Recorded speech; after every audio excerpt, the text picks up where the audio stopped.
a few changes on the house since we started construction. First and foremost is the siding. We had originally intended to do cement stucco because that's what we had on our last house that had been there 100 years. But the pricing for that came in too high, so we decided to go with cedar shake. I've been installing that myself, one by one, and it's a long process, but we're very pleased with it. It's a very durable project. There are houses in the Northeast that have had it on for 200 years. It's easily repairable, and so it's a good durable material. The roofing material is a standing seam metal roof. It was selected because we had a photovoltaic panel put on that roof. We expect that material to come in sometime in the next couple of weeks. So the top 12 feet of this main roof will be essentially, it'll look like black paint. That thin film material is about 1/8 of an inch thick, and that will power up the entire house. The perimeter of the house, as I mentioned earlier, is this gravel that you see that goes all the way around it is the rainwater collection system. It all slopes to one direction. It has a rubber liner and it's filled with gravel. It serves a couple of different purposes. One, it helps to keep pests away from the house. It prevents vegetation from getting too close so that it can damage the siding, and in addition to the rainwater collection system. One of the things that we had selected that we were very conscious of in our decision was the design of the home. We've had a number of criticisms of the green building industry being too avant-garde and not approachable by the general population. And I wanted to demonstrate that you could build a home that looked like any other home and still be a high-tech home.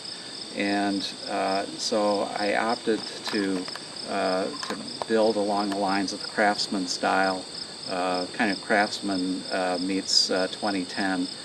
So a number of things like the brackets over the front entry, the corners of the building that have the Boston weave corners, the trim details around the windows with the ears and the aprons are all details that lend itself to that Craftsman look. I think a lot of the designers that go into architectural school are driven to do something that's neater and cooler than anything else has ever been done before, and there's a lot to be said for the tried and true, particularly in a very conservative market like the Grand Rapids area.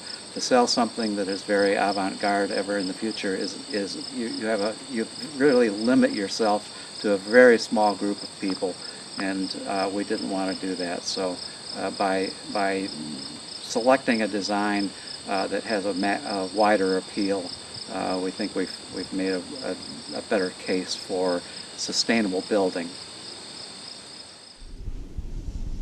Well, here we are on a beautiful late fall day. It's the last piece of construction has just been finished. We've installed the solar panels, and we installed the unisolar panels, the PVL 144.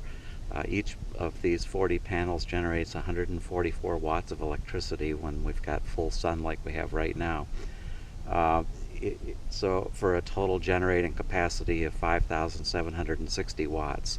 In theory, that's enough to power up our whole house. At the end of the year, it should balance out our total electric needs.